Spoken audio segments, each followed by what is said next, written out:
Tonight, tonight, tonight. Blow the ceiling off the party to the moon. See my partner Joe's like and ain't no telling what he on. Bitches up tonight. I two back Joe's like. Yo.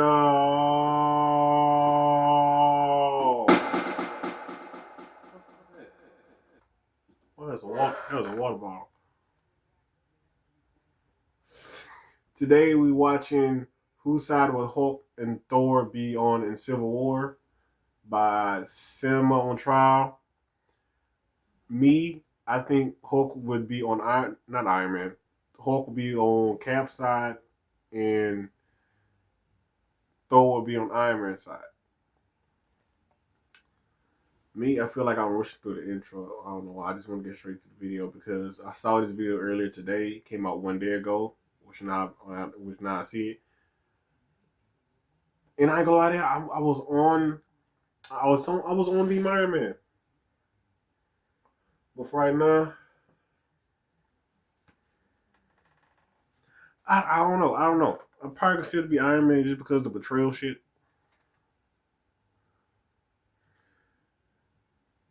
Because if we look at the state of the MCU now,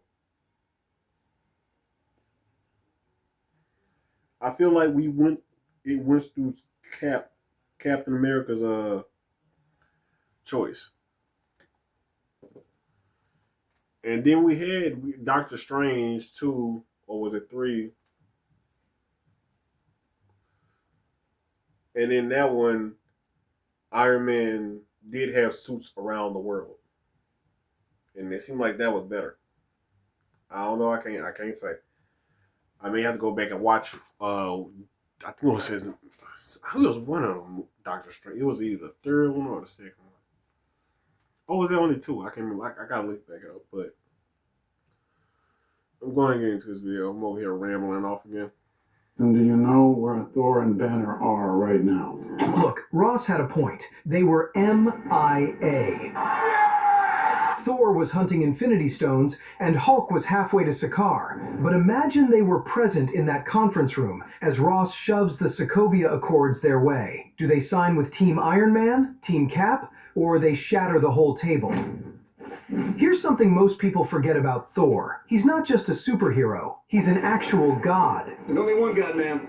And I'm pretty sure he doesn't dress like that. You know what gods don't do? Fill out paperwork for the United Nations. Think about it. The Sokovia Accords are asking Thor, a millennia-old warrior deity whose father conquered the 9 realms, to get permission from a panel of humans before he's allowed to fight bad guys. That's like asking Zeus to file an incident report with HR. The legal term for this is sovereign immunity. It's why you couldn't sue the Queen of England. And it's why Thor telling the UN to kick rocks is not only in character, it's legally sound. Next. I moved your meeting, and your car will be here in You 5. too. These ads starting to feel like a commercial, dog. Nice snake, Chris. But it gets better, because Thor doesn't see Earth as his boss. He sees Earth as his responsibility. Midgard is under Asgard's protection. It's in the job description. When Loki invaded New York, Thor didn't wait for a UN resolution. When Malekith tried to plunge the universe into darkness, Thor didn't check if he had the proper permits. He just showed up and started swinging Mjolnir. So when Ross tries to tell the god of thunder that he needs oversight, Thor's not thinking about politics. He's thinking, I was fighting frost giants when your great-great-great-grandfather was learning to make fire. But okay, let's say Thor considers it. Maybe Oh my god, I keep forgetting how old Thor is technically.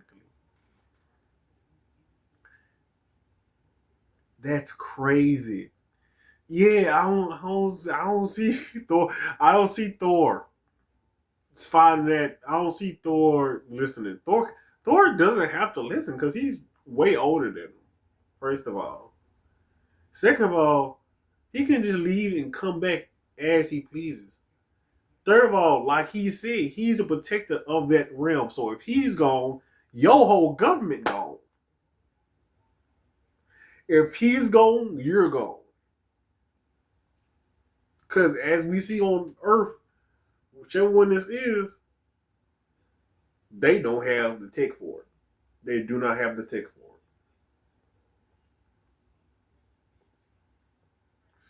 it. they maybe now just getting enough tech for it, for their, I guess, universe.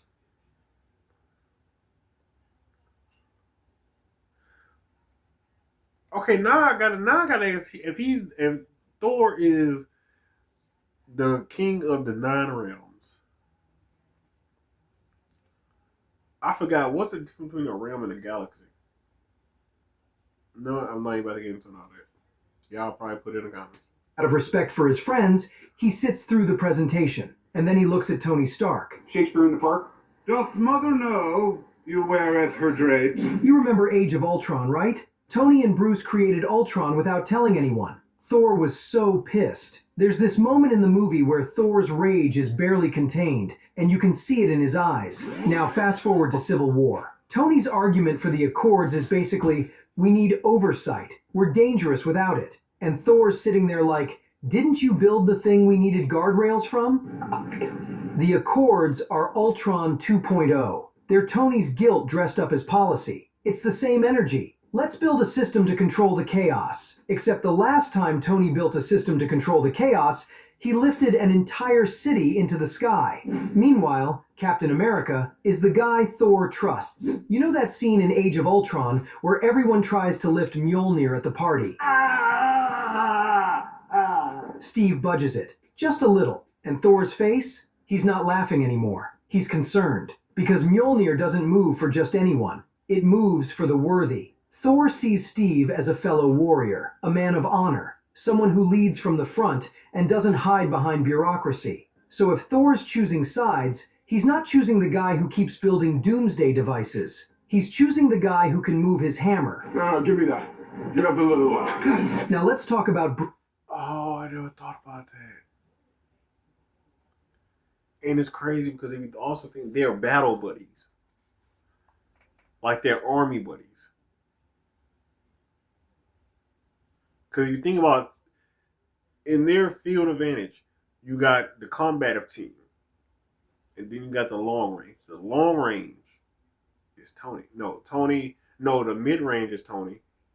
And the long range is Hawkeye.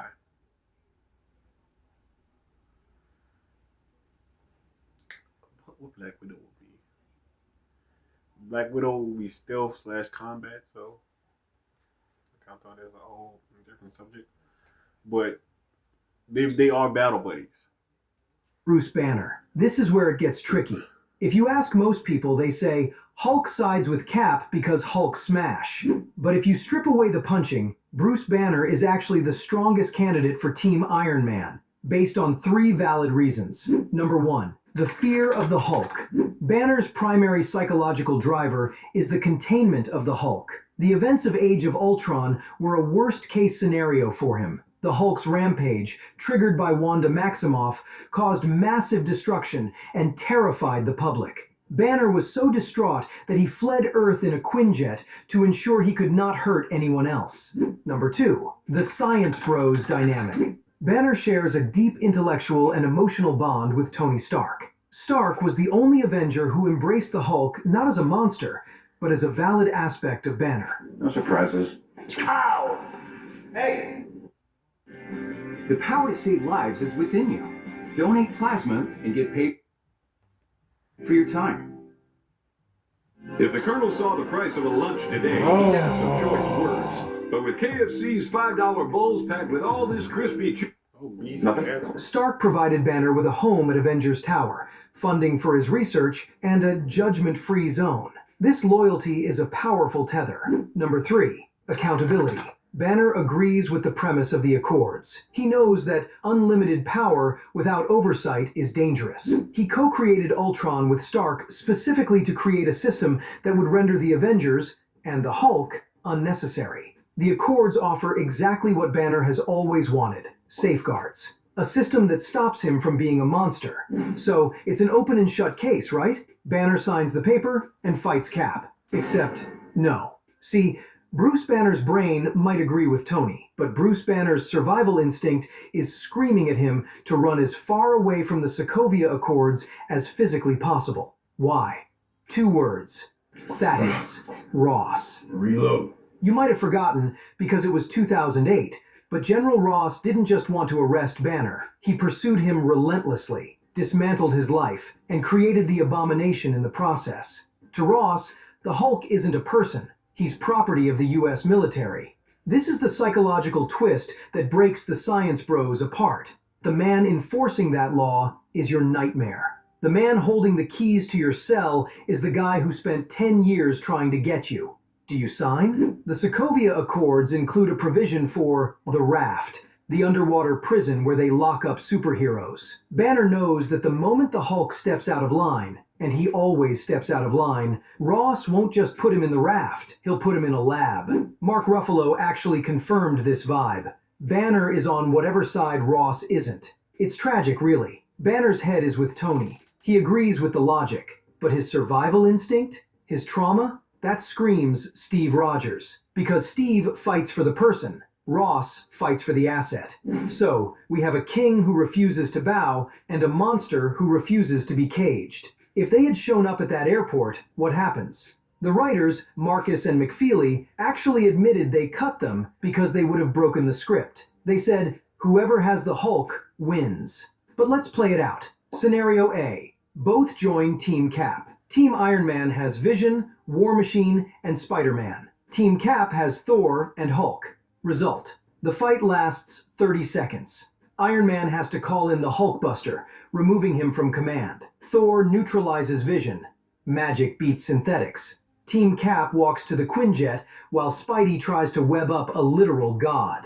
It's not a battle, it's a one-sided beatdown. Scenario B. Let's say the writers forced it. Thor goes Cap, Hulk goes Iron Man. Now you don't have a civil war, you have a kaiju movie. The moment Thor and Hulk start fighting, nobody cares about Steve and Bucky anymore. The airport is gone. The collateral damage would be so catastrophic that it would prove Ross's point instantly. The movie ends with the Avengers being extinct, not arrested. But there's one more scenario, the most likely one. Thor and Banner walk into that conference room when Ross presents the Accords, and Thor just says no. Not as a rebellion, not as a fight, just as a sovereign king declining to participate in a treaty that doesn't apply to him. And the whole thing falls apart. Because if Thor, the guy who saved the world multiple times, won't sign, why should anyone else? If Banner, the guy who sacrificed more than anyone, refuses, what does that say about the Accords? Tony's pragmatic. He knows he can't force a god to comply. The Civil War ends before it starts. The Avengers dissolve quietly. No airport battle, no Siberia, no shattered shield. Just a sad, slow breakup instead of a divorce. I won't hurt you anymore. No one will. And this is why Thor Ragnarok was the perfect movie. They formed their own team, the Revengers. Thor, Hulk, Valkyrie, and, reluctantly, Loki. No government oversight, no UN panels, no accords. Just 4 people who decided to save Asgard because it was the right thing to do. Thor and Hulk didn't need to be at the airport. They were already proving Cap's point on another planet. So here's what we know. Thor would have sided with Cap because a king recognizes a leader, or he would have walked away entirely. His sovereignty, his distrust of Stark's methods, and his warrior's code make it impossible for him to kneel to human bureaucracy. Bruce Banner would have sided with Cap, not because he wanted to or he thinks Steve is right, but because Ross gave him no choice with his fingerprints all over the Accords. It's a choice made out of fear, not hope. And that would have tipped the scales. With a god and a monster backing him, Steve Rogers doesn't run. He wins. But that's just the tactical breakdown. The politics of the MCU are messy, so I'm not asking you who was right, Tony or Steve. We've done that debate in my previous video. I want to know this. If Thor and Hulk were sitting in that conference room when Ross hands over the Accords, does the team still break up? Does Tony back down out of fear of the Hulk? Does Ross try to arrest Thor on the spot? Who wins the vote? Let me know in the comments. I'll be down there arguing for Team Revengers. Do well to subscribe. Thanks for watching. I'll see you in the... Out of all those scenarios, I'm going to say fuck A. A is out. B and C,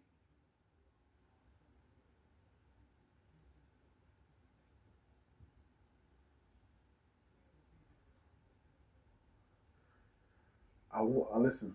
I want to see the fight, but I also want to see how they talk. How would they talk? How would that talk go down? Cause you think about it, you got Hulk or you got Bruce. Cause Bruce gonna be in that room. It ain't gonna beat the Hulk. It's gonna be Bruce and Thor.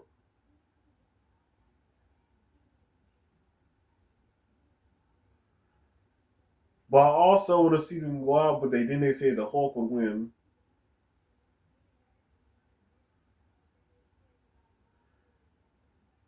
And I think about the after effects of B and C.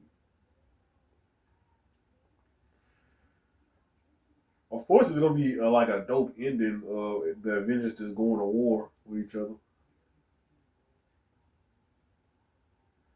and that's how they introduce a new hero. Hey, that's how they could have. Dang, if you really thought about dang, that would have been a crazy thing. I'm gonna go with C. No, both of them. The movie ends short, but which?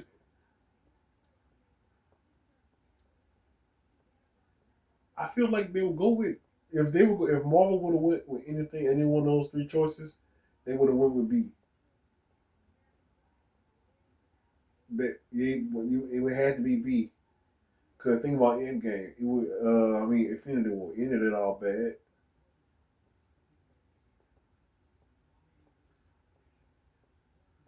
But I'm gonna go with C because I don't know what they do after Thor and Banner would say no.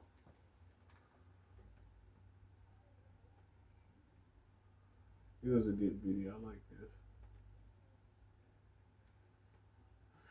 There's another video right here I could watch, but I'm not going to. Welcome, you know. God damn, nigga, damn.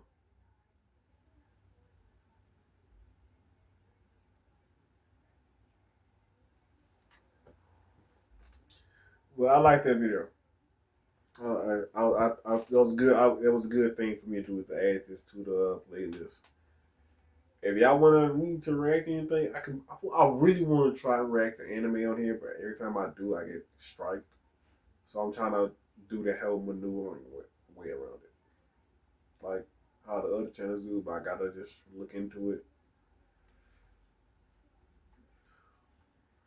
But go watch the video.